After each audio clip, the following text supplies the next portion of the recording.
Welcome to The Explainer. Today, we're breaking down a really interesting proposal for a leadership accelerator program. We're going to treat it like a case study to see how modern companies are thinking about reigniting their growth when things start to slow down. All right, so here's what we're going to cover. We'll kick things off with a powerful metaphor for what happens when a company gets stuck. Then, we'll walk through a proposed solution piece by piece. And we'll wrap it all up with a question for you to think about. You can think of any organization as a kind of machine, right? When it's working well, it's just humming along, moving forward. But what happens when its key parts start to lose power? What happens when that smooth hum turns into a sputter? So, this framework breaks it down into 4 critical engines: how you make money, how you treat your customers, how your team works together, and, well, how you actually get things done. The thing is, they're all connected. If even one of them stalls, it creates drag on the entire system. Okay, so you figured out one of your engines is stalling. Now what? How do you actually fix it? The document we're looking at here introduces a solution they call an accelerator. And here's the key idea. This is pitched as a complete toolkit, not just some one-off workshop. It's designed to diagnose and really tune up those very specific business engines, all with the promise of delivering results you can actually measure. All right, let's get into the nitty-gritty. It's time to pop the hood and see exactly how this program plans to get each of those 4 engines firing on all cylinders again.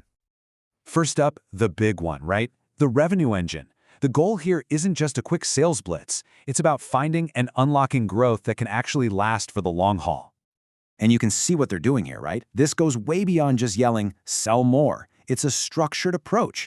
It forces you to ask the hard questions. Who are our best customers? Really? Is what we're offering actually compelling? And how can we test new ideas without betting the farm? And this is the cool part. It's not just theory. People walk away with actual tools.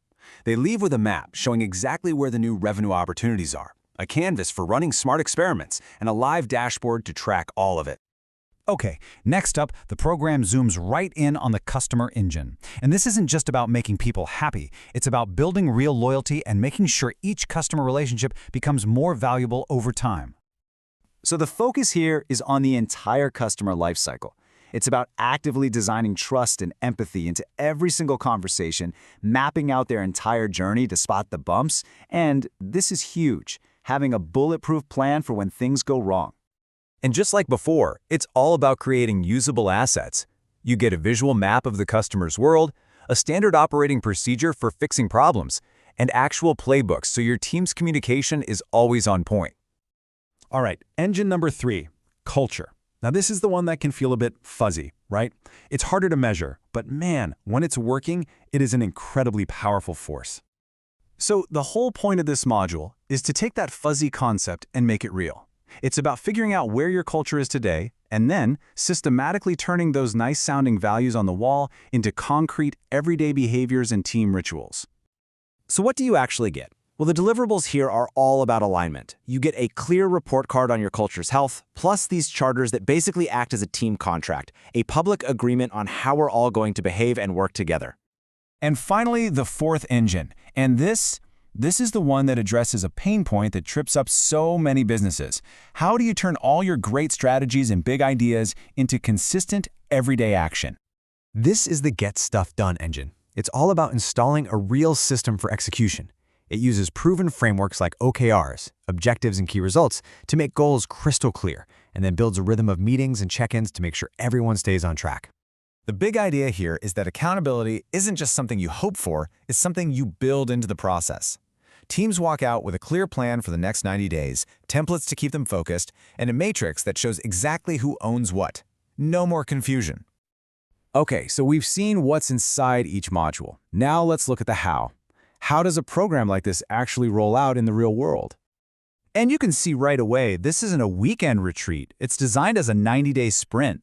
It kicks off with finding out where you are, then dives into these hands-on workshops, and follows up with coaching to make sure all these new ideas actually stick. And, it makes sense that they'd package it like this. It gives companies options. You can dip your toe in the water with a single workshop, or you can commit to the full transformation and tackle all 4 engines over a few months.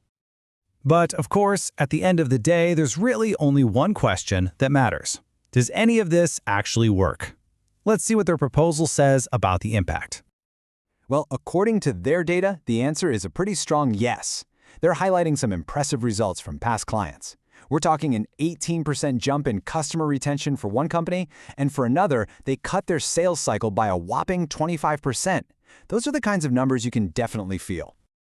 And that really brings us to the final thought here. After walking through this whole framework, the 4 engines of revenue, customers, culture, and execution, just take a second and think about it. For your team, your department, your whole business, which one of those engines needs the most attention? Which one needs that first tune-up right now?